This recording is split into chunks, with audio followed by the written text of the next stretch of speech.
أعوذ بالله من الشيطان الرجيم. بسم الله الرحمن الرحيم. الحمد لله رب العالمين الرحمن الرحيم مالك يوم الدين إياك نعبد وإياك نستعين اهدنا الصراط المستقيم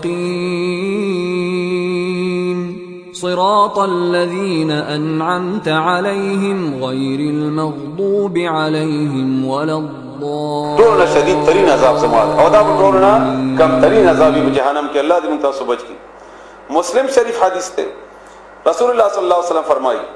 چې یو مالدار سړی چې هغه دنیا کې صرف مزه کړی وي او هیڅ غم او فکر لیدل نه دا چې کله نه فرمانه یو کافر یو نو الله تعالی یو غبا په جهنم کې ورکی صرف یو غبا او به مثال هم خپل پیش کړي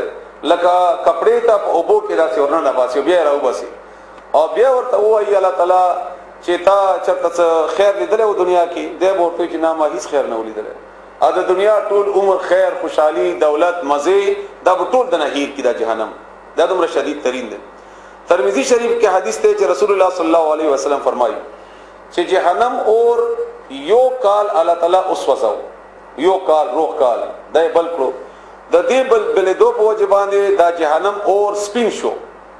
بیا الله تعالی یو کار بیا بل کړو دا یو کال او یو سزاو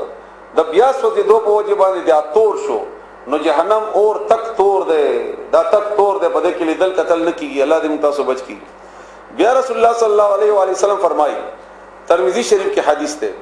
چې کله جهنمی خوراک وکي او دې بیا وبغواړي نو داسې وب بده تور کو اواچول شي چې د اندامونه د جسم اندرون دا په پکته نه لای باندې خطه وګرځيږي. بل حدیث ده ترمذی شریف رسول الله صلی الله علیه و وسلم فرمایي چې کچېره د دوزخیانو د ویني او زوي الله دې مون تاسو بچ کړي الله تعالی دې مون تاسو بچ کړي د دینه د دوزخیانو ویني زوي دا الله تعالی په یو بلټي کې او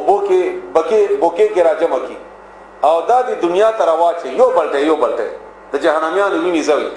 نو دا څومره انسانيت او پیریان او جناور چې په دې دنیا کې دي دا اټول به ورید شي د یو بلټي او بو سره او دا ټول به سړاو شي ګینګرین به ورته ولګي یعنی د په کله چې زخم سخاشي هغه ته ویل کېږي انداسي زخمونو کې به دا هغه شي دا دومره زهريله مواد دي او دومره بدترین مواد دي او دومره وایرل دي دا وایرس تی په دې کې او ګندګي جراثیم دي چې دا ټول انسانيت په بده د وجنا د یو بلټي د وجنا دا هغه جسم بداسي تک تور او شین او د دې وینه بس خاشي او بل حدیث دی رسول الله صلی الله علیه و آله وسلم ترمذی شریف کې حدیث دی چې کله جهنم ته لومبنه دل د جهنمی ور مختشي الله دې تاسو بچ یا الله تعالی موږ بچ کړي د جهنم نه نو د اور ته سواله د شونډې په کولاو کې اسی کولاو کې او بر شونډه بداسي او خيږي نیم سر ته براشي کته تاسو خیال کړئ پلاستیک چې څنګه اور ته نږدې کې نو دا بر شونډه بدل تراشي او کته دا شونډه په کولاو شي د نامخ کته نامه پرې براشي د نالاندې بس وړاندې شي بیا الله دې تاسو بچ کړي د جهنم نه. رسول الله صلی الله علیه و آله وسلم فرمایي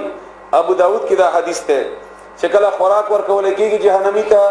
نو خوراک به د په مړی کې اون خلی او هغه به تیریږي نه او دې به کخ وکړي او بیا به دې رايات شي چې دنیا کې به چې کله موږ مړی کې شی اون خطه نو موږ به اوبڅ کړي نو الا وب نو اندازه لګوي چې او بکله نه بیا څنګه چلی زمونږ دا روشه دا اوس او بو کیفیت مونږ تلک معلومیږي مخام کې مونږ څومره شربتونه جوړ کو څومره خواږه جوړ کو او بیا په جهنم کې به او بو بسې ګرځي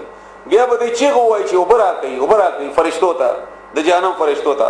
بیا به فرشتي ورته ټیک تراسي نو د دې د غمبوري دا دیونه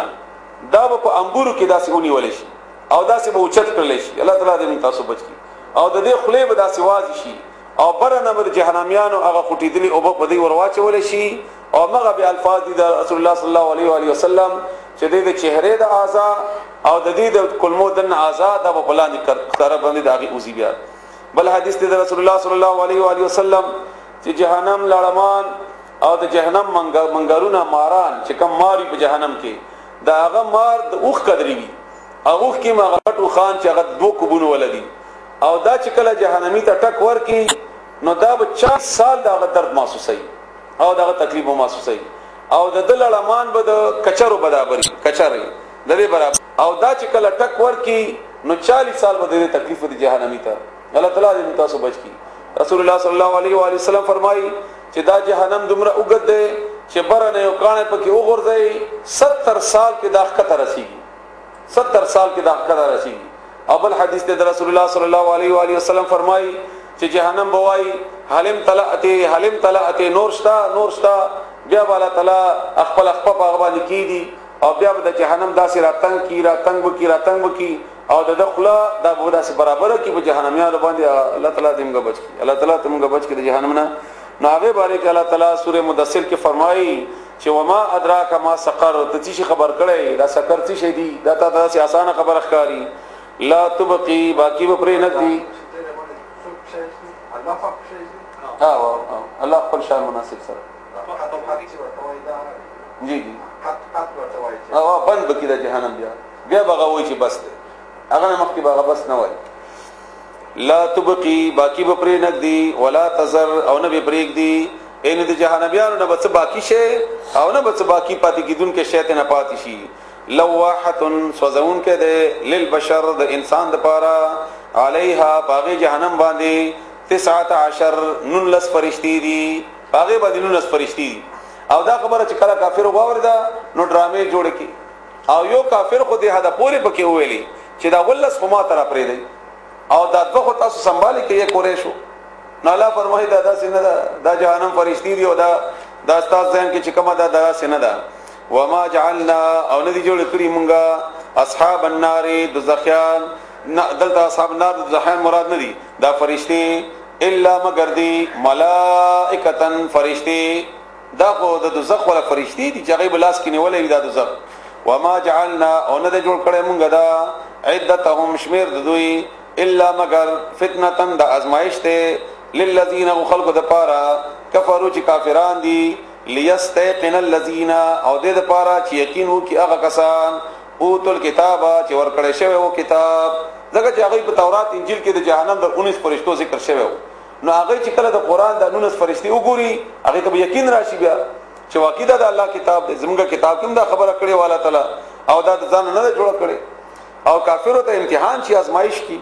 ويزداد الذين او زیات شي هغه کسانو امن چې مؤمنان دي ایمانن په ایمان کې ولا يرتاب او شک ونکي الذين هغه کسان اوتل کتابه چې ورکړی شوی د کتاب والمؤمنون او مؤمنان وليقول الذين او دې لپاره چې او هغه کسان فی قلوبهم چې داغي بزرونو کې مرض بیماری ده والکافرون او کافران ماذا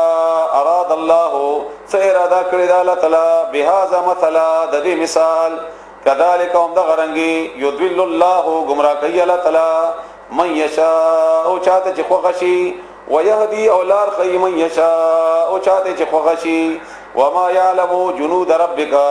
او ندي خبر هیڅوک په لخرو د رب دستا الا هو مگر هغه وما هي او نه ده الا مگر ذکر نصیحت للبشر د انسان د پاره دلته ما هي نه مراد جهنم ده ان دا جهنم تا د پاره ذریعہ د نصیحت کلا دا سیندا والقمر قسم دې پس وګمای باندې والليل او پشپې از هر کلا ادبر چې شاکیغه واړی مخ خپل ان لاړ ششپا والصبح او په سبا باندې اذا هر کلا اصفر جغروخان شي انها بشکدا جهنم لاحد الكبر دا یلو یو واقعا دا د لوی مصیبتونو یو مصیبت ته نذیرن يرور کون کې للبشر انسان د پاره لمن شاء چا چې خوخی منکم استاسنا ان يتقدم نوران دي کی او يتاخر او یاد رست پاتې شي ان جهنم ذکر تاسو اوردو نو سه تاسو مرضی ده چې تیارې ورته کوي ورمخت کیږي او کزان ته بچ کوي کل نفس هر یو کس بما کسبت باغ عملونو چې د کړي وی رهینتن غاڼه ده د غاڼه معنی مې تاسو تکړه و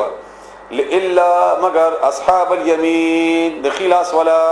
فی جنات بجنتن کې بوي یتساءلون چې سوال وکړي عن المجرمین د مجرمانو نه بسوال کوي او دا سوال اهم دی